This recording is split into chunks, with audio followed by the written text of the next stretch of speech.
Once, a noble knight invited a barber to cut his hair. As the barber started his work, the knight struck up a friendly conversation, hoping to understand the thoughts and worries of common folk.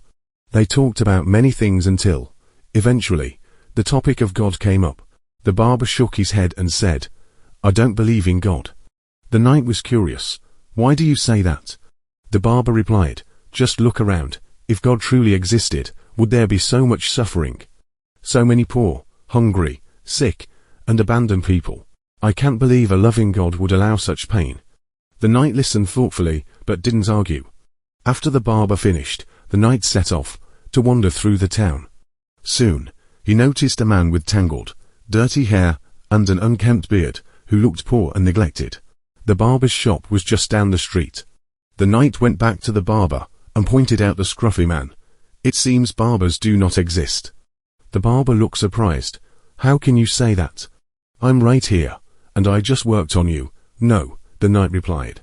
"If barbers truly existed, no one would have long, messy hair and untrimmed beards like that man over there." The barber laughed, understanding. "But barbers do exist, sir. Some people simply don't come to us for help." The knight nodded. "Exactly. God exists too, but many people do not seek him out.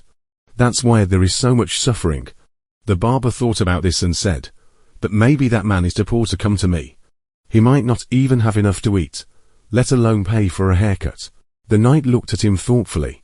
"That's why it's everyone's duty to establish God's law on earth, to help lift up the less fortunate. If we fail in this, then everyone suffers, and if leaders fall short, then people themselves must strive for justice." The barber bowed with new understanding, and the knight rode off, more determined than ever to bring fairness and kindness to those he served.